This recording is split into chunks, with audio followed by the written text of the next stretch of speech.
Kevyn Adams on the Sabres roster on the Sabres roster, and a report on the Sabres roster. What's ahead for the players? We'll tackle it next here on the Locked On Sabres podcast.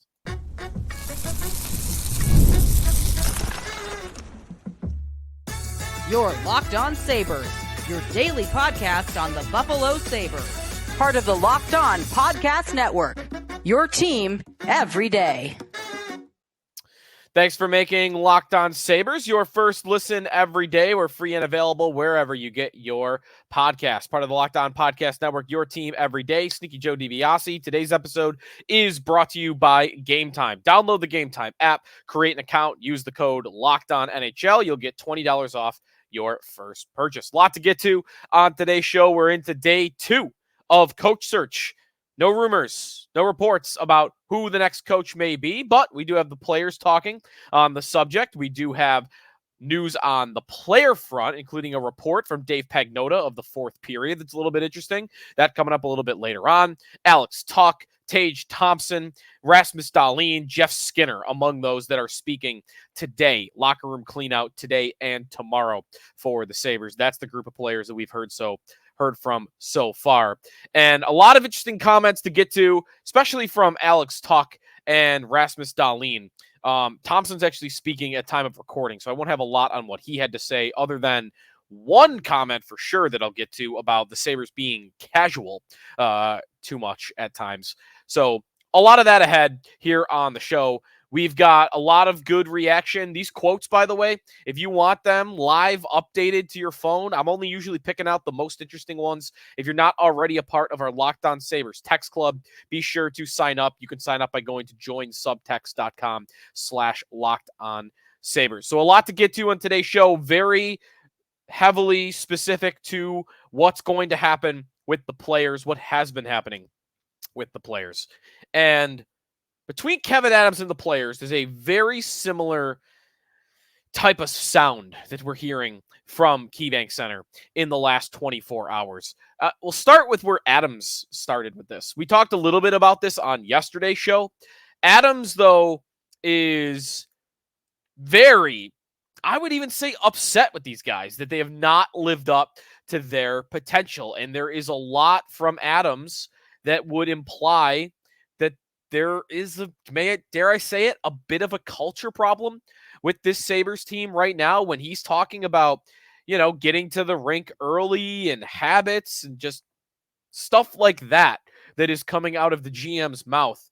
And also a willingness to kind of put the players on blast. The comment, or before I get to that even, some of Adams' quotes from yesterday. Quote, "Not to get caught up in anything, but showing up every day and challenging yourself to be better than you were yesterday." That was kind of him talking about the idea of outside noise getting to them, was not to get caught up in that. He also, when talking about kind of a similar subject matter, said, quote, "We gotta earn it. We should have never had any arrogance coming out of our locker room. We haven't done anything. We haven't made the playoffs yet." That is Adams, I think, kind of saying, like, you're not getting handed anything anymore. Big contracts you've already signed, but that's it. I'll trade you if I gotta. I'm putting words in his mouth and trying to read the mind of the GM a little bit. That is the tone that he had towards the players. Still wanted to echo his belief in them as a core, in them as a group, but just maybe that's where his anger comes from. You could feel it in Kevyn Adams, that he truly believes that this group of players has the potential to win and win big. And his frustration comes from the fact that they aren't doing it. And maybe he thinks that there are reasons for that go beyond on the ice. I think Rasmus Dahlin pointed to some of those issues. We'll get to that coming up in the second segment of today's show. Other things that Adams had to say about the roster, he did talk about Dylan Cozens in particular. He said with Dylan in particular, there were nights where I thought he's not playing to his identity. What I tell him is the other center you're playing against has to think that was miserable going against 24 all night. That was something that Adams talked a couple of times about. He also got asked by Paul Hamilton about being hard to play against. And that question is usually geared towards, are you tough enough, right? Are you going to be hitting? Are you going to be after the other team? And Adams, I thought, had the right answer. And even started with, there are multiple ways to be hard to play against. And the first thing he said was being fast. If you're buzzing around them, you're a fast team, then you're going to be very annoying to play against. I mean, Adams would know from his playing experience. What was the hardest Sabres team to play against in his career? Got to be the 06 Sabres that he played in a playoff series in 06. And why was that 05-06 Sabres team that should have won the Stanley Cup tough to play against? It wasn't because they were bullying the other team out there. It's not because Mike Greer was driving you through the bench. It wasn't because Andrew Peters was doing it. It was because you couldn't stop Danny Briere. You couldn't keep up with him. He put you in a blender and make you look foolish. Your ankles would hurt at the end of the night because of the things that he would do to you. Same thing with a lot of those guys, Finneganoff and Drury and Vanek and Campbell. They had so much talent, so much speed, so much skill. Go watch that Sabres Flyers series from 2006. Tell me who the bigger, stronger team was in that series. It was Philadelphia. But Philadelphia couldn't hang with the Sabres. They blew past them for 5 games straight and ripped them limb from limb and went through to the next round. So there are different forms of being tough to play against. Now, Adams said he wants to be both. And the blueprint for that is Florida. Florida is that team. Florida is fast. Florida is skilled. And Florida will kick the ever-living you-know-what out of you. Like, Florida is the example of this being both. Can the Sabres get to that level? I doubt highly they're going to become, you know, with the strength and the pushing and shoving and the scrums and, you know, Kachuk, of course. Like, I doubt highly they're going to get to that level with a lot of that stuff, but can they be better? Well, I liked what Adams said, which was, you know, he likes the skill at the top end. He wants them to be more abrasive in the bottom 6, which was the word that he used. And I like that. That to me sounds like, I don't think the exact clone of this guy, but that there is a Jordan Greenway type that they're going to bring another of in this offseason, that they're going to replace either Eric Robinson with, or Zemgus Girgensons with, or Tyson Jost with, or maybe Peyton Krebs with. That there's going to be change to the bottom 6. And maybe that is the tough to play against that you would think of off the top of your head, which is physical and strong and going to throw guys into the boards. That's a guy I bet they add to their top 6. But he's not remaking the roster in that name. Which I agree with. I can get conflicted on this because I want them to play like Florida. But do I need them to be bullies out there? No, I just need them to not get pushed around so that we don't have to talk about it being some giant, you know, Achilles heel of this hockey team. And we could debate till we're blue in the face whether that was true this season. I tend to think that they were fine when it comes to toughness. Maybe your bottom 6, you want them to be a little bit stronger in that department. But I think this team getting good has more to do with the speed and the skill that they possess, which I question, rather than what they have at the bottom of the roster. So that's a lot of what Adams had to say. When we come back, what did we hear on day 1 of locker room cleanout day on some troubling traits that this team has? And the players were right there admitting to it, that they've got to change. We'll tell you what they talked about when we come back here on the Locked On Sabres podcast. We are presented here on the show by Game Time. All right, so the hockey season is over, so there's no reason to be looking for tickets at the arena, at least for hockey anytime soon. But, hey, quick little drive of the QEW. If you're missing your fix for some professional sports, drive on up to Toronto. Game Time's now an authorized ticket marketplace of Major League Baseball, which makes getting tickets even faster and easier. Prices on the Game Time app actually go down the closer that it gets to first pitch. With killer last-minute deals, all-in prices, views from your seat, and their lowest price guarantee, Game Time takes the guesswork out of buying tickets, and especially Major League Baseball tickets. Save up to 60% off buying last minute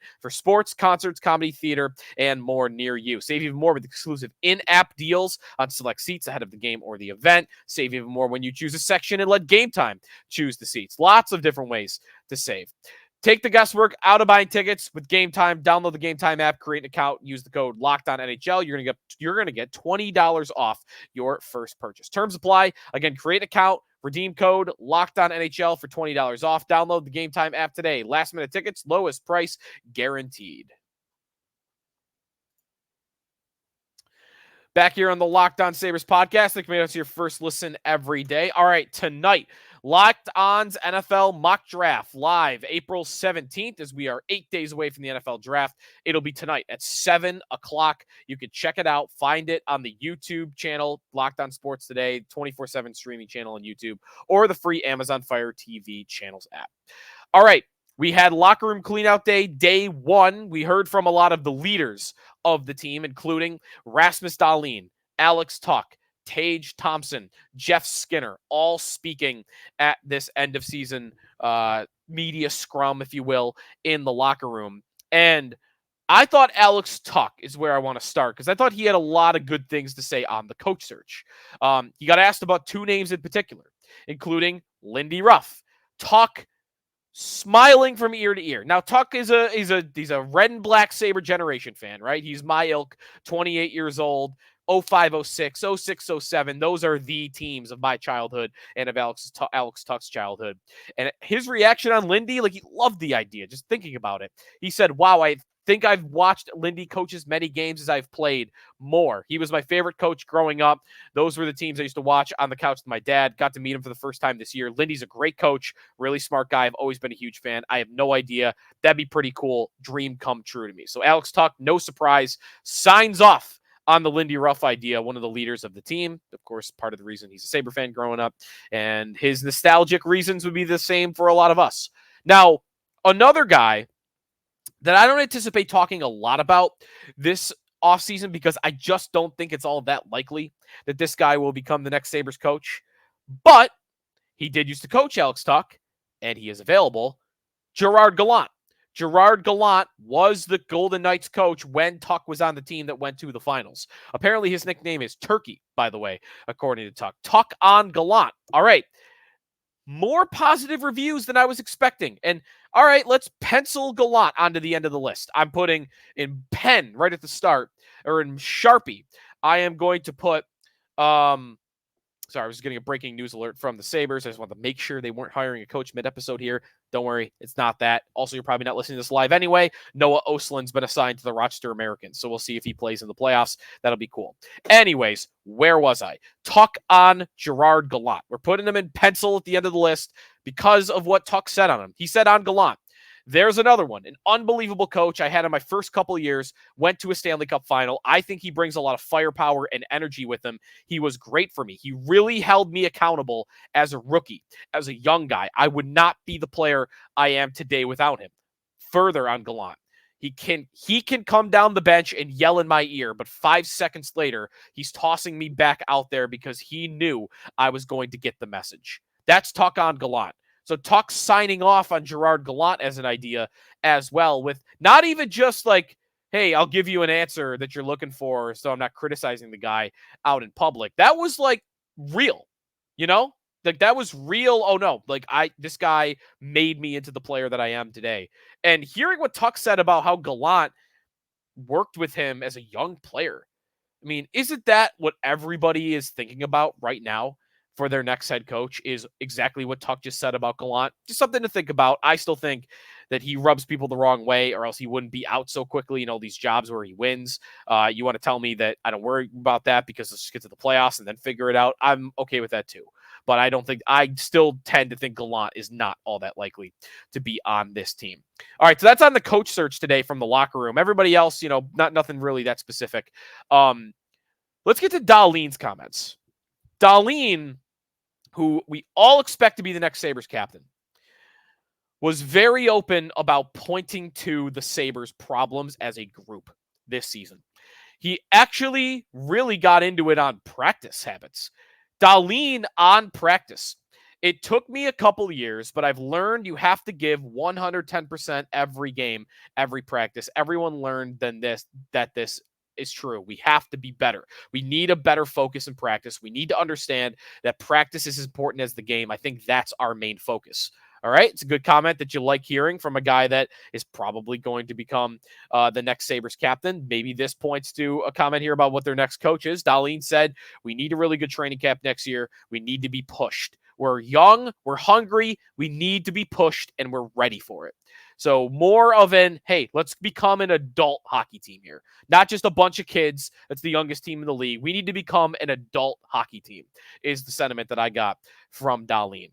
Now, beyond that, he did, by the way, talk about my role being to lead by example, wants to become more of a leader, sort of along those lines. The power play. Dahlin pointed to the power play as one of the biggest reasons that they missed the playoffs this year. On the power play, he said this year we could have stolen a few of the games just with a good power play. Beginning of the year, we tried to do the same thing as the year before, giving it to Tomer, and he'd score every time. But this year, other teams were respecting him more. We never really found a rhythm. We tried a lot of things. We need a fresh start. We need a new mentality on the power play. So Dahlin really credited their bad season too. We just didn't figure out the power play. And what's funny is we all saw that all year. We've been talking about this since October on this show and anywhere else that you hear Sabres coverage. Hey man, the power play just runs through Thompson. It's not that hard to defend. If you're the penalty kill team, just put a guy on Thompson and that's it. The Sabres could really use a guy for the other wing. Cousins did not do it this year. He just didn't come through in that direction. Who is going to turn into their reliable option on the opposite wing of Tage Thompson on power play unit 1? That will be critical. Maybe they'll want to bring in someone from outside the organization, by the way, for that. We'll get to that report coming up in a little bit from Dave Pagnotta. He said on expectations, he got a question about pressure, and he said, we weren't prepared and ready for it. We weren't prepared and ready for it. For what it meant. That was the big lesson for us. Next year, we're prepared for what it means. Did they get a dose of reality? That is kind of what I heard from these guys today, is that they got a dose of reality and they know they've got to be better. The summer has got to be them pushing themselves to the extreme limit of their potential because they know they didn't do the job. And maybe there's practice stuff. Maybe there's effort off the ice stuff that is worthy of being talked about here. You hope that corrects itself, though, because if not, then we might be talking about this. All this extra stuff, too, that's outside of the games. I am conflicted on it because a lot of times I want to think that stuff doesn't really matter. It's just what you say when you lose, because you're never going to hear a team say that we aren't talented enough. You're never going to hear a team admit that when that's usually the problem. But it's possible here that talent's actually not their problem. I mean, I don't know that. I'm wondering if talent is their problem, if they're not as good as we think they are. But I'm letting myself buy into a bit. And I typically am not someone who ever buys into this stuff, that there is a bit of a culture problem. And that they recognize it and that they know that this summer is going to be about correcting it and that a new coach will help that. Maybe Dahlin having the wherewithal now that he could take over the locker room. The younger guys could take over the locker room with Poso gone. I think that could help that along as well. Here we go again, by the way. Another team where we're talking about practice habits and, locker room stuff and how hard they work. Here we are again talking about that. It's like Kyle Okposo never existed in this team's locker room. Just what was the value of bringing that guy back again? I just can't get off that point. And maybe I probably need to. So that's what a lot of the players had to say. Thompson talked about that he thought that the players were being too casual at times this year. You don't like hearing that. Again, this is where guys like Thompson and Dahlin got to call. If someone's being too casual, you got to call them out. You got to be willing to call them out. Thompson said the Sabres need more accountability, which in his mind means consequences for players who aren't playing winning hockey. So the good news is you're hearing the leaders talk about it. The bad news is, where was this all season? And they better have it next year, ready to go. When we come back, a report from Dave Pagnotta of the fourth period that lends itself to what Kevyn Adams has up his sleeve for the roster this offseason. That's coming up here on the Locked On Sabres podcast. We are presented here on the show by Monopoly Go. All right, this will be a fun one. I've been told I'm a competitive person. Me and my brother especially would literally punch each other when we were kids when we didn't win, whether it was football, hockey in the backyard, whatever.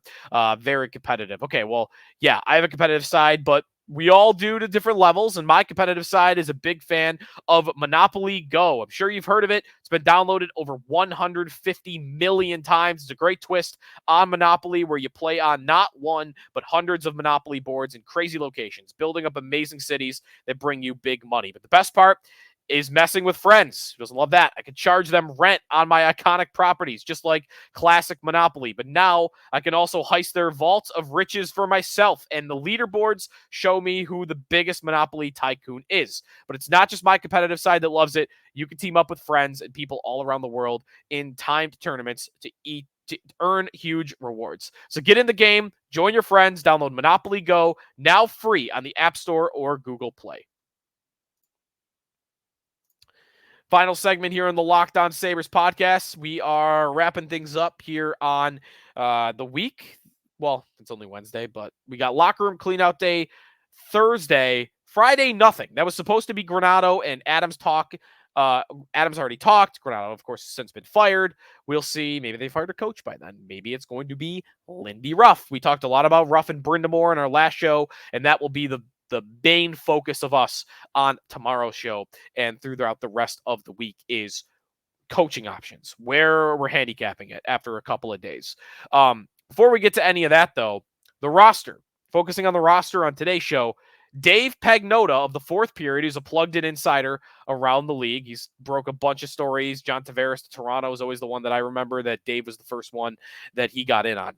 He wrote this morning in his column, on the Sabres, the title of the column was Sabres will look to upgrade roster in summer.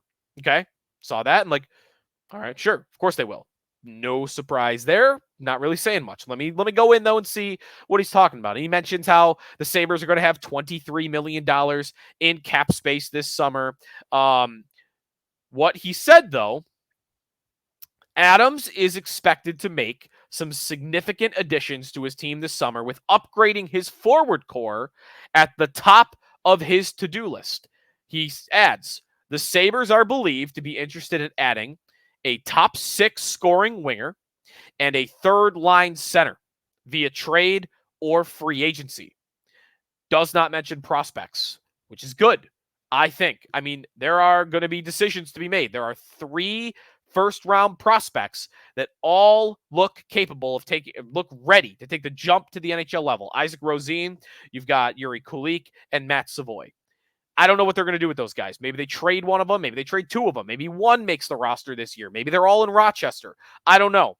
But I like that the answer is not just going to be, well, we'll plug the kids in and hope and pray. If they show up and win a job, great. But relying on it, I appreciate that that's not their plan of action. I would have guessed after hearing Adams on Tuesday that was not going to be his plan of action anyway. Good to see it written down here, though. Top 6 winger, third line center. That means, and this should be of no surprise to anybody, they did not like the job Peyton Krebs did as their third line center after Casey Mittelstadt got traded. That was a test. That was a test for Peyton Krebs.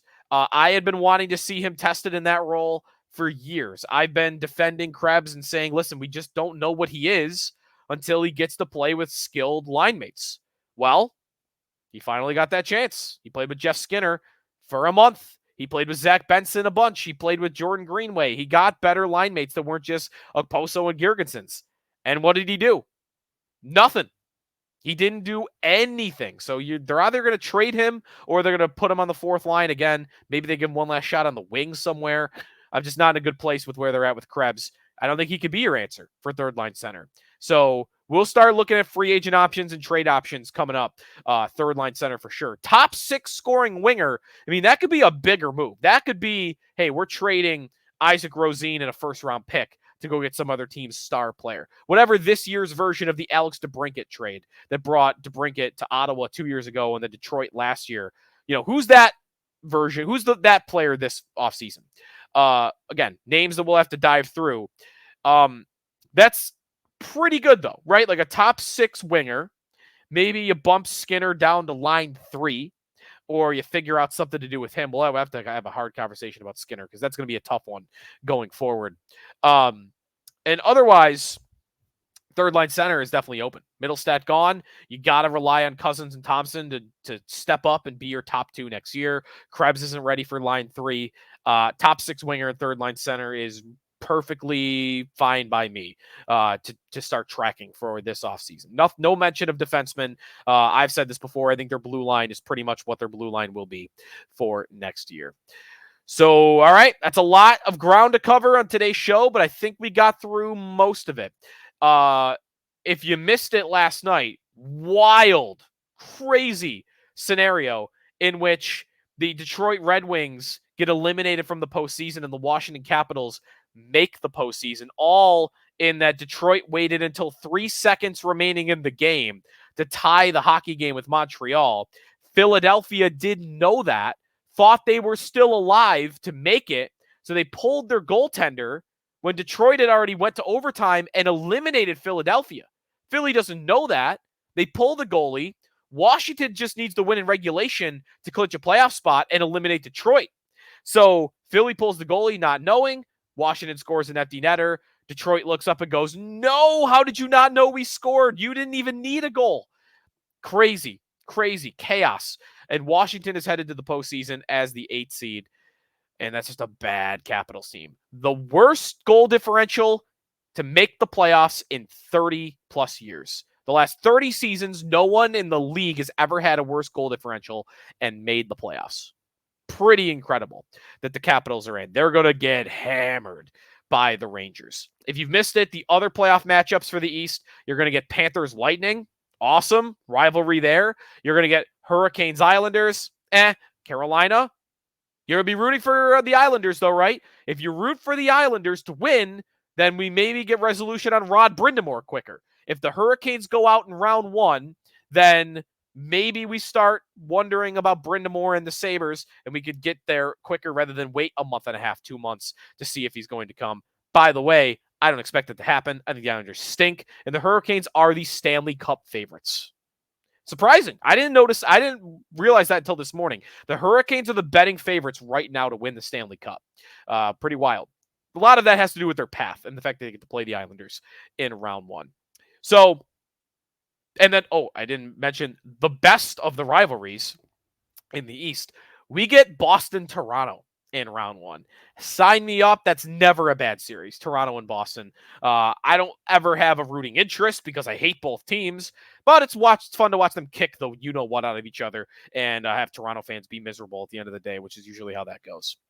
All right, that's going to do it for us today here on the Locked On Sabres podcast. World Championship news. Oh, yeah, I could get you that. Tage Thompson, injured, will not go to the Worlds, that according to Kevyn Adams.